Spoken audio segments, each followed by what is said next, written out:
So 12.5 is the parabola.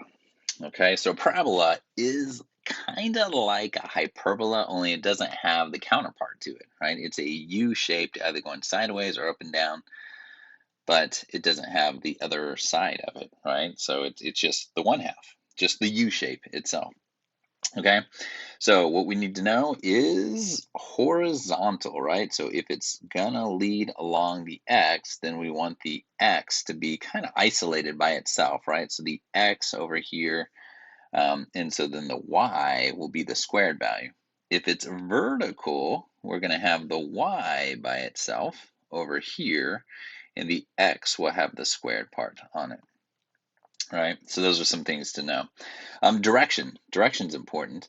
Opens right. If the P is positive, it opens right. If it's negative, it would open left, right? So just check the number that's right here in the front, right? That will tell you one way or the other. On the other way, it upward, if this number in the front is positive, it's going to open up. If it's negative, it's going to open down, right? So that's what we're going to check that. Direction is easy enough to check. Focus point and in this thing called the directrix. The directrix is kind of like an asymptote, only it doesn't run along the side of the graph. It just kind of gives a boundary, a base that's kind of below it, right? So it is this line right here. We call it the directrix, right? It is equidistant from the vertex as the focus point is, right?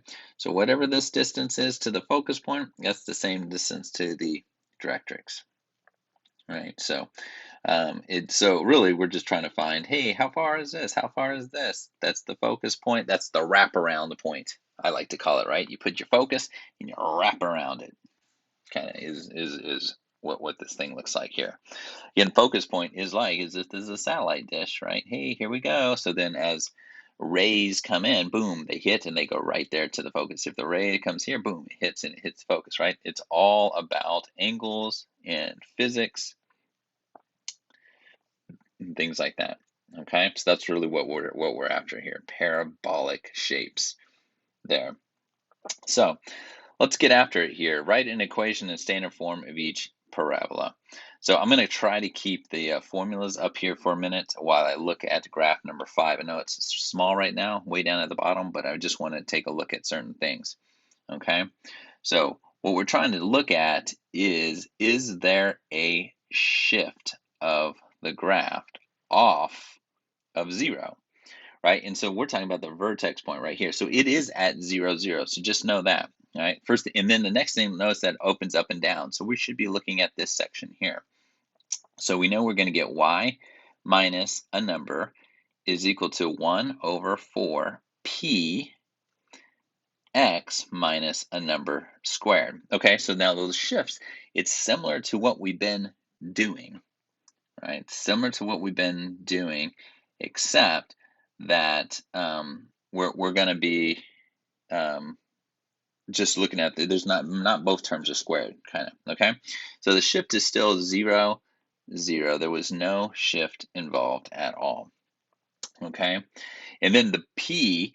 Now the p is literally just the distance between the directrix and the vertex, or the directrix and the focus. It depends on which point they give you. If they give you both, then you know it's the same.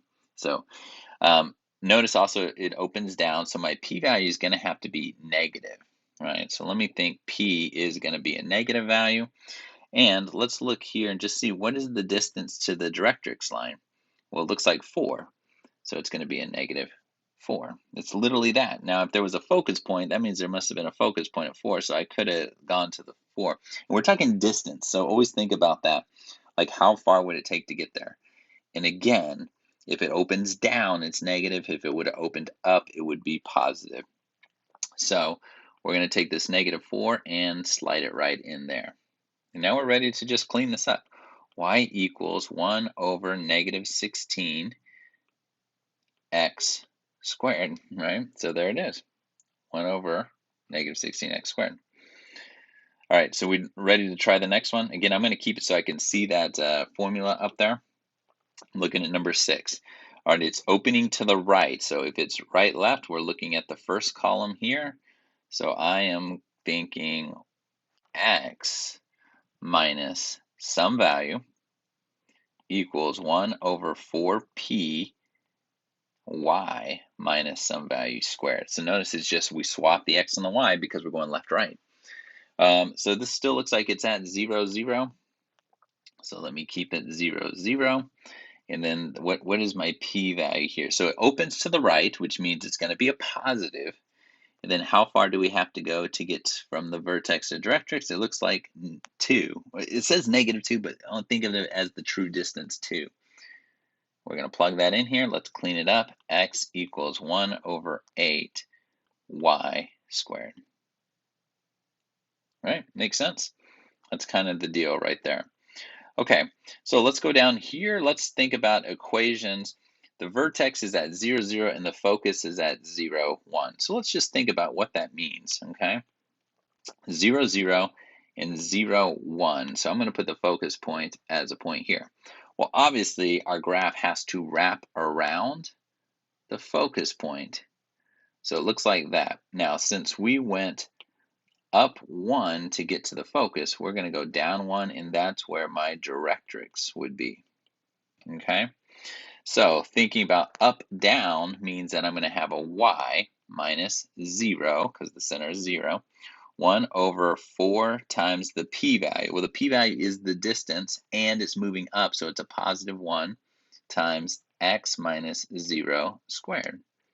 So clean that up. Y equals 1/4 x squared. Right? And that would do it right there.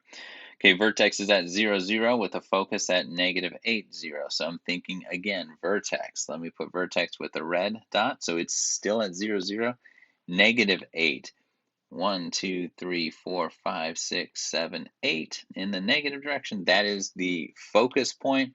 We know we have to wrap around the focus point.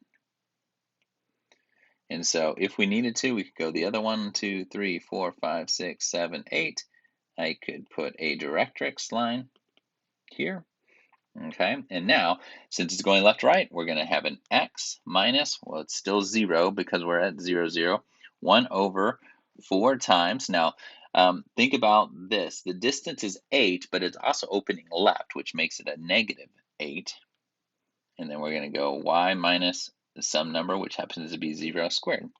So x equals 1 over -32y squared. All right, so that's what it looks like there. Okay, let's move on to the next. Let's do a little. Okay, so this one right here, since it's a y equals, we are going to, first graph, y equals means up and down. Also, just take note, like they're asking for a couple different things, right? They ask for like axis of symmetry. We don't need to talk about axis of symmetry right now. Focus, yes, I should be able to find that. Directrix, I should be able to draw that. And the vertex, yes, the value of p we will need to know to find the other things. Okay, let's get right into this thing. If it's a y, it opens up or down, right? And then since this is a positive value, it's opening up. That's the first thing. Now let's look for a shift. Where do I center this graph at? Notice there's y, so imagine it being y minus 0, so it doesn't move left or right on the y. It's opposite of what you see there, x plus 2, which really means go to the left 2. Okay, I'm going to put my vertex point right there. All right, now we have to establish the p. Remember, this whole thing has to be 1 over 4 times p. So 1 over 4 times p, so really the 4p has to equal 32. So p would have to equal 8. So 8 is 1, 2, 3, 4, 5, 6, 7, 8. Yep, that's where my focus point. Why? Because it opens up, because it's positive. So focus goes up. 1, 2, 3, 4, 5, 6, 7, 8. And we just established our directrix. Now, graph, wrap around the focus, hit your vertex point, and we are done. Okay, looks something like that. So let's look at this one here. Okay, so remember it's always what comes after the negative sign to get our shift on here, but also before I do that, I want to think about, okay, the y is shown first, the x is squared, so it's going to be an up down. But let's do the shift. The y shift is -1. The x shift is positive 2. This is our vertex point. All right, now this is positive, so we know it's going to open up. What is our p-value? P-value would have to equal 4, right? That way you get 1 over 4p has to equal 1 over 16, so p would have to be 4. Okay, so 4 is going to be the distance. 1, 2, 3, 4. I'm going to have to wrap around up because it's opening up. 1, 2, 3, 4. Oop, I don't want to put a point there. I want to put a directrix there. And wrap it. All right, seem doable enough? Right, that is a parabola, right? So trying to just take some of those ideas and put them into play there.